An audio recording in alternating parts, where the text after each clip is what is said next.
What is up, regulars in YouTube? Today we got something a little bit different than Porsche content. As you know, uh, I'm an aviator at heart and I love my RC helicopters and airplanes. So today I think we're going to put together a video series of building a scale helicopter. And what I have in store for us is a UH72 Lakota. This is the Roban 600 size. And I'm pretty excited to build it. If you guys don't know, I'm active duty Army in flight school right now, currently flying the Lakota. So this is a near and dear thing to me. And I think I'm gonna have a lot of fun building this and sharing it with you guys. So the mechanics we have powering this Lakota is gonna be a T-Rex 600 ESP. This is an older style T-Rex. The ESP is pretty good for scale models because of swash orientation and where the elevator servo is and everything. I think Motion RC, they still sell the Phoenix Tech 600, which is a clone of this. Just as good, honestly. Maybe even better just because everything's newer. And yeah, so you could really put any kind of 550 size with the stretch or 600 size helicopter you want, but to make your life easier, I would suggest using the kind of helicopter that Roban designed their fuselage around. So with this helicopter, it will bolt right in to the pre-drilled bolt in the slot in the rear that they designed this helicopter to have. So this will make our life a little bit easier. For now, I'm going to fly it on a 2-blade head. I will do a 4-blade head in the near future. Also, what I highly suggest, and almost as a requirement, this doesn't matter if you're building a 450, 500, 600, 700, or 800, even with the compact mechanics and the Roban ARFs, is to build your helicopter in a pod and boom configuration like this and maiden the mechanics outside of the fuselage. It's very important you have this thing as set up as you can get it before you put it in the fuselage, spool it up, and find out you have some crazy vibration resonance and this thing just totally explodes. We do not want that. So first things first, what do you do when you get it out of the box? You want to make sure obviously that everything is here and inventory it. It could be pretty difficult to get parts for these sometimes, especially now with all these tariffs and stuff going on, but hopefully you have everything. And then make sure you give the instructions a good read. It'll make you laugh. These instructions are honestly a little bit outdated and not really good, but it'll give you a general idea of steps to take and where things go. Me personally, I don't think I'm really going to be using these instructions at all. It's, for the most part, I would say pretty self-explanatory. These guys right here for the tail booms, then you have your bolts that hold them on. You're going to have your screws for the landing gear, which are most likely going to be these ones. And these are going to be your bolts to hold down the mechanics. This is your 45-degree tail transmission with metal gear upgrade for the T-Rex 600 style.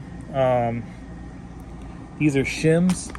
These will help you get your gear mesh on these 45-degree bevel gears nice and you know, not too tight, not too loose. You don't want them to be super loud. I'm gonna have to look over a little bit because they're not mentioned in the manual, but they are mentioned on Motion RC that the Lakota comes with special design side frames, which I don't see here or on the manual. So maybe we'll stick this thing in and see if the tail comes out where it's supposed to.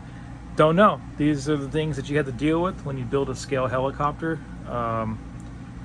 Honestly, there's no real straightforward way to do this, so this is why I want to document at least my experience, and my experience will differ from your experience. There's tons of different information out there for these helicopters, and honestly, if you want my opinion, there's no real right or wrong answer. You kind of just do it the way that either you've learned how to do it or a mentor or somebody has taught you how to do it.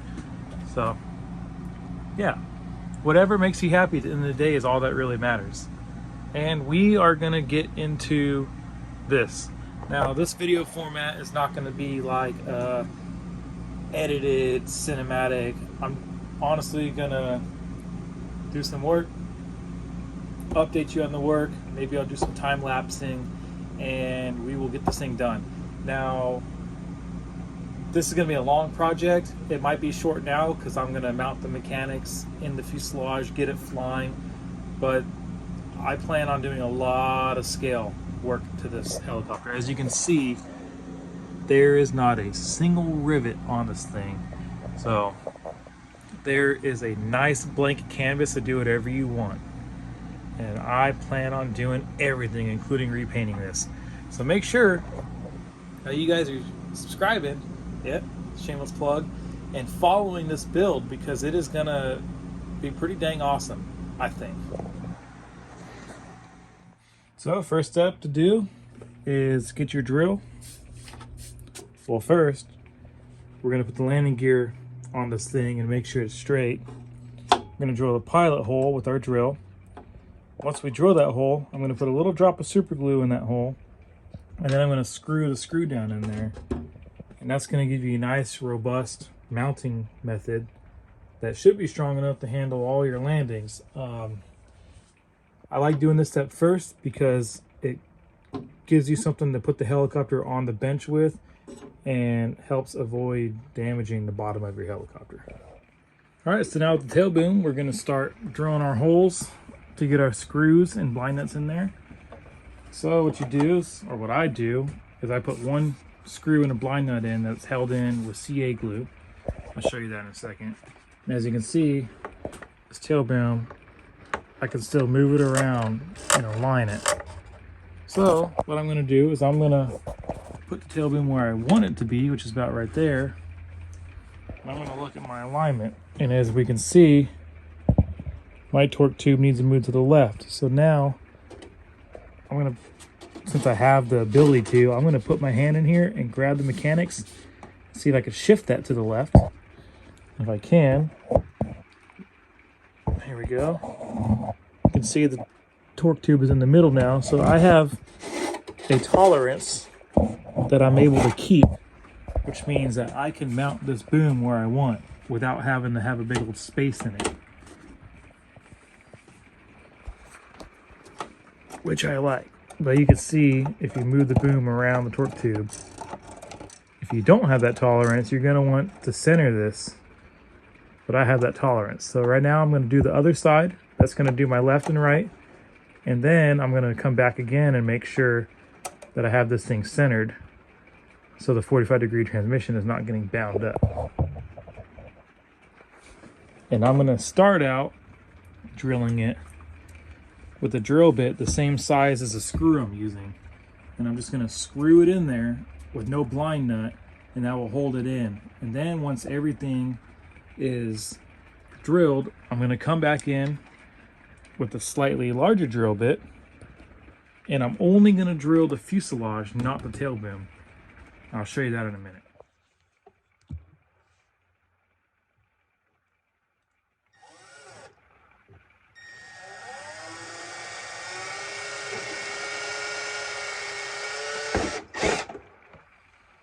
And all the screws have been drilled. Now we're gonna unscrew this and we're gonna get ready for blind nuts. All right, so now with all of the holes drilled and the screws being screwed into them, we're gonna take a drill bit that's slightly larger than our screw, and we are going to drill all of these out. Let's see if I can hold this thing and drill. There we go. Now the reason why we're doing this is because alignment issues. So when we drill, or when we glue this blind nut in, you can see that hole line up.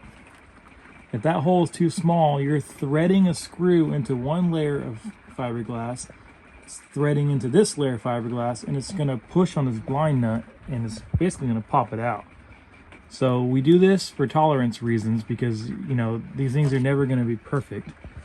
And what I did when I initially drilled these holes is I super glued one of these in, and put the screw in it, and then I held it on and I drilled the rest side. I drilled this side, put a screw in it, then I drilled the top, put a screw in it, and then I drilled the bottom while checking my alignment on my torque tube.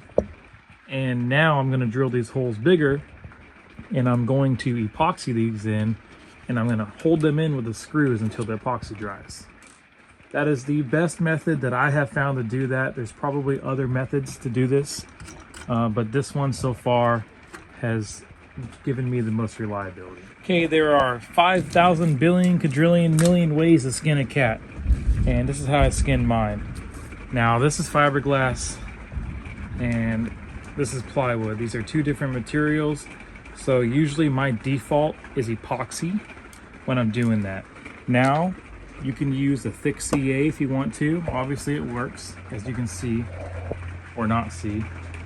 It glues it on there all right, but this gets brittle and this has a little bit of flex and give to it, so you risk breaking this off pretty easily. Now you can glue these on with super glue if you want and coat them with epoxy. There's different kinds of epoxies. You have your hobby grade stuff, 15-minute. I really like this plastic bond from JB Weld. I don't know why, I just really like it. It's just decent stuff. You could also use a 30-minute epoxy. I don't see a need to. You want to use like a 30-minute epoxy if it's like wood on wood and you want the epoxy to soak in and make a strong bond. Epoxy is not going to soak into this, and it doesn't need to soak into this.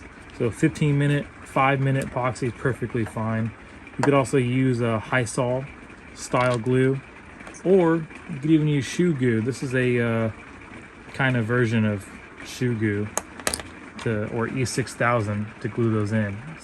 Honestly, there's no wrong way to do it. There's just the way that I like to do it, and I like to use epoxy. All right, and just like that. I wish I knew how to make this thing not blurry all the time. Just like that. These things are nice and glued in, and they will probably never come out.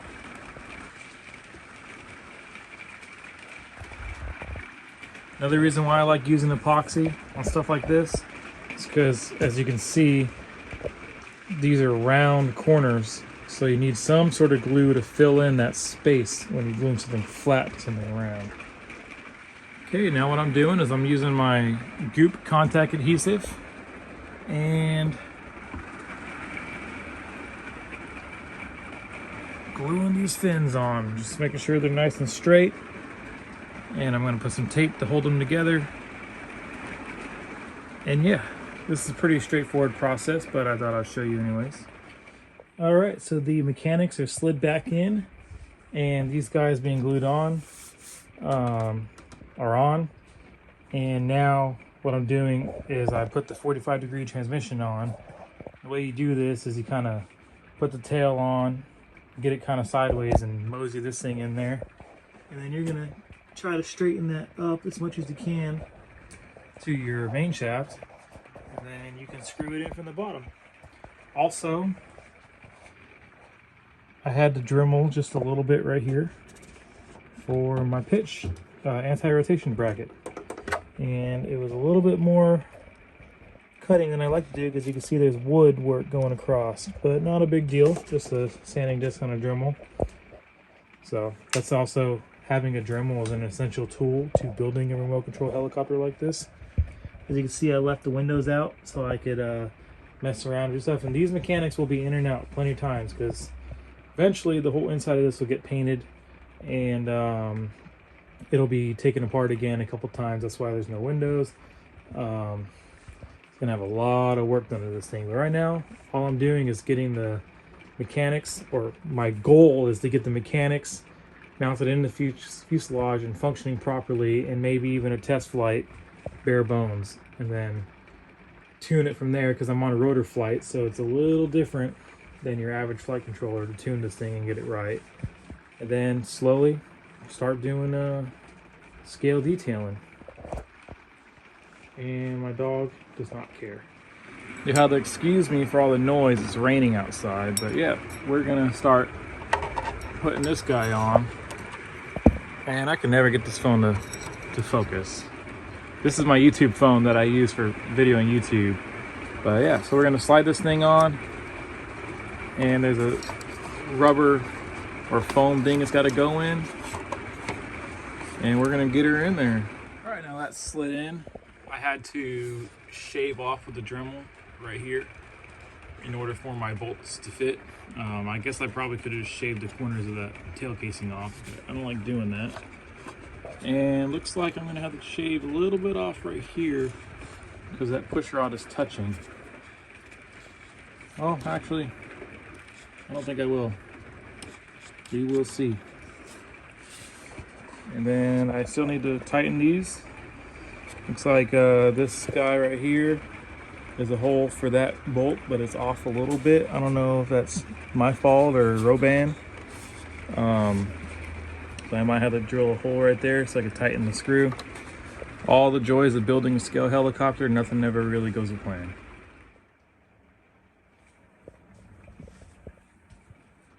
So, with the tail on, all I gotta do is put the rotor head on, and this thing's kind of ready to mate in the fuselage. Now, I say kind of, it's gonna need a bunch of nose weight. As you can see, there's no detail in the cockpit. So if I pick this thing up, and the landing gear is only held on by one screw right now, so it's gonna come off. But that is a very aft CG. It's gonna need a little bit of weight in the nose.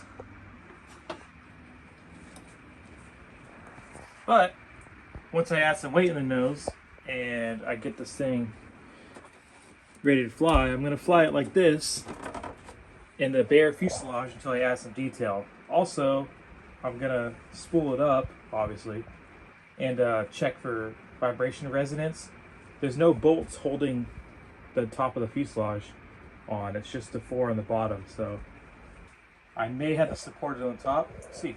But yeah, once that's ready, then we can go and fly it.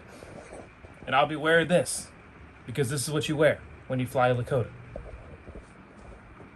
So I hope you guys enjoyed the phase 1 of this. We're gonna get out and put a quick flight on it so you guys can see.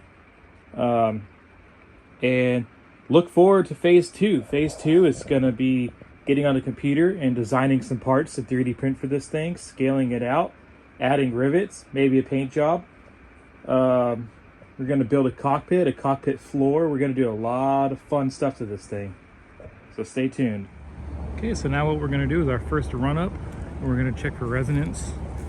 Make sure this thing's not gonna shake itself to death. Honestly, it's a pretty nerve-wracking part of a new build, because if it does it, there's nothing you can do to stop it. So, spool these guys up.